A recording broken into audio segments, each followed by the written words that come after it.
दोनों एक साथ घूम करके बिहार के समस्याओं को बढ़ाने का काम कर रहे हैं। मैं इसको समय पास यात्रा कहता हूँ। हर प्रश्न पत्र लीक होता है, पूरे हिंदुस्तान में कहीं भी प्रश्न पत्र लीक होता है तो उसका जब ओरिजिन खोजा जाता है तो वह नालंदा में मिलता है। नमस्कार, एक न्यूज़ 24 देख रहे हैं आप और मैं हूं आपके साथ अविनाश। इस वक्त हम बीजेपी कार्यालय में आज बीजेपी के प्रदेश अध्यक्ष संजय जायसवाल ने प्रेस कॉन्फ्रेंस किया, मीडिया के बीच में मुखातिब हुए और इस दरमियान जिस तरीके से बिहार में नीतीश कुमार समाधान यात्रा पे लगातार जायजा ले रहे हैं, लोगों के बीच पहुंच रहे हैं, उनकी समस्याओं को देख रहे हैं, इसी पर आज संजय जायसवाल ने भी कटाक्ष किया है और ये बोला है कि जिस तरीके से बिहार में 1990 से लेकर 2005 तक माननीय लालू जी का जो शासनकाल था, एक बार चाचा भतीजा ने मिलकर फिर से वही चीज़ करने का बिहार में प्रयास किया है। समाधान यात्रा करने निकले हैं लेकिन कुछ होने वाला नहीं है। ऐसे में क्या कुछ कह रहे हैं संजय जायसवाल, आप सबसे पहले उनकी पूरी रिपोर्ट सुनिए। कुछ दिनों से माननीय मुख्यमंत्री जी की समाधान यात्रा निकल रही है। मैं इसको समय पास यात्रा कहता हूँ। जितने भी जिलों में उन्होंने दौरा किया है, एक भी जिले के किसी भी समस्या का समाधान माननीय मुख्यमंत्री ने नहीं किया। एक भी प्रेस ब्रीफिंग नहीं होती है कि जिस जिले में वो पहुंचे वहां की जो केंद्र सरकार की योजनाएं हैं, जिनके लिए वह भूमि नहीं दे रहे हैं, जिनके लिए वह कोई कार्य नहीं कर रहे हैं, अपनी तो कोई योजना उनकी है नहीं, जो भी योजना है केंद्र सरकार की है। एक गांव को 15 दिन पहले से बुला के रंग रोगन किया जाता है और उसी गांव के विकास को माननीय मुख्यमंत्री जी पूरे बिहार का विकास स्वयं ही समझ लेते हैं। और ये दोनों माननीय मुख्यमंत्री जी और उप मुख्यमंत्री जी दोनों एक साथ घूम करके बिहार के समस्याओं को बढ़ाने का काम कर रहे हैं। मैं इसलिए ऐसा कह रहा हूं कि लगातार आज भी पूरे मीडिया में बक्सर की तस्वीरें मैं देख रहा था कि किस तरह से खाद के लिए लाइन लगी हुई है। बिहार में अभी 69,000 मेट्रिक टन यूरिया उपलब्ध है, अर्थात बिहार में आज केवल 13,80,000 बोरा यूरिया का उपलब्ध है। और आज से पहले पिछले 30 दिनों में कभी भी 13,80,000 बोरा से कभी भी कम यूरिया बिहार में उपलब्ध नहीं रही है।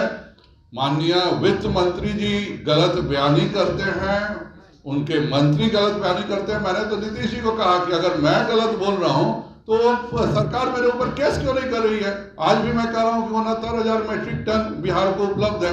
69,000 मेट्रिक टन को उतना ही नहीं, डीएपी 1,09,000 मेट्रिक टन है, एमओपी 37,000 मेट्रिक टन उपलब्ध है, एनपीकेएस 93,000 मेट्रिक टन उपलब्ध है। तो जब यूरिया 13,80,000 बोरा बिहार में उपलब्ध है, फिर किस परिस्थिति में हमारे किसानों को नहीं मिल रहा। अगर यह समाधान नीतीश कुमार जी करते तो एक बिहार के किसानों को मदद होती। आज भी सीटीईटी बीटीईटी के बच्चे उस 10 लाख नौकरी के कलम को खोज रहे हैं कि वह कब उप मुख्यमंत्री जी का वह कलम कहां गायब हो गया है कि वह प्रकट हो जाए। और कम से कम जो भाजपा और एनडीए के शासनकाल में जो 1,15,000 शिक्षकों की बहाली की बात थी, वह तो कम से कम कर देते हैं।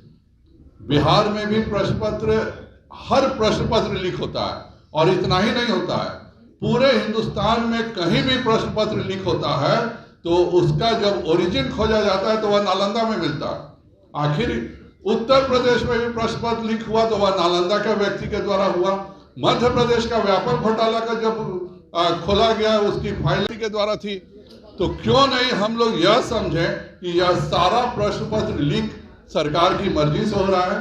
बगल के यूपी में टीटी का प्रश्न पत्र लीक हुआ, माननीय मुख्यमंत्री जी ने सभी की अरेस्टिंग की, सभी बच्चों को कहा कि आपका एडमिट कार्ड ही आने जाने का मुफ्त का उत्तर प्रदेश रोड निगम का पास होगा, आपको दोबारा परीक्षा नहीं देना पड़ेगा। उन्होंने साफ शब्दों में कहा कि जिसने भी यह घोटाला किया है उन सबों को के घर पर बुलडोजर भी मैं चलाऊंगा, उन पर रासुका लगाऊंगा। बिहार में हर बार प्रश्न पत्र लीक होता है लेकिन कोई कार्रवाई के नाम पर केवल एक आई वॉश होता है। और आज ही से नहीं, जब मैं भी छात्र था उस समय से भी नालंदा के कोई खास व्यक्ति का ही नाम आता था जो कि सारा प्रश्न पत्र आउट करने में।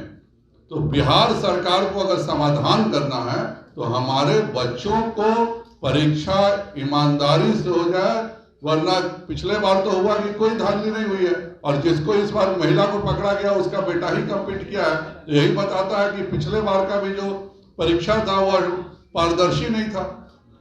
आप बच्चों के ऊपर लाठियाचार्ज करते हैं। उत्तर प्रदेश में 24 घंटे में फैसला हो गया, प्रश्न पत्र रद्द हुआ, 1 महीने में फिर से उसके एग्जामिनेशन हो गया और पूरे तरह से ट्रांसपेरेंट हुए। सभी के ऊपर कार्रवाई हुई घोटाले करने वालों पर। बिहार में कुछ भी समाधान नहीं हो रहा है। मेरा माननीय मुख्यमंत्री जी और उप मुख्यमंत्री जी से अनुरोध रहेगा कि कृपया कर पर्यटन छोड़ करके, जो ये हर जिलों में पर्यटन कर रहे हैं और एक गांव का पर्यटन के लिए उनके लिए रंग रोगन किया जा रहा है, पर्यटन छोड़ करके बिहार के छात्रों के भविष्य की वो रक्षा करें। फिर से कोई प्रश्न पत्र लीक नहीं हो इसकी चिंता करें। बिहार के किसानों को यूरिया दिलाने की चिंता करें कि जब आपके पास स्टॉक में 13,80,000 बोरा आज के डेट में यूरिया पड़ा हुआ है, तो उसका उपयोग आप किन परिस्थितियों में नहीं कर रहे हैं। आप बैठ के इसका समाधान निकालिए। हमारे जो बच्चे शिक्षक में आज तक वे इंतजार कर रहे हैं नौकरी का, उनका समाधान निकालिए। आप किसी जिले में जा रहे हैं, मेरे जिले से उन्होंने यात्रा शुरू किया था, एक भी जो केंद्र सरकार की योजनाओं में जो 15,000 करोड़ रुपए मेरे यहाँ नेशनल हाईवेज के मिले हुए हैं, मेगा टेक्सटाइल पार्क का जो हमने आवेदन किया, किसी का भी समाधान उन्होंने नहीं निकाला। तो माननीय मुख्यमंत्री जी यह नाटक बंद करें और बिहार के गरीबों की, किसानों की और छात्रों की चिंता करें।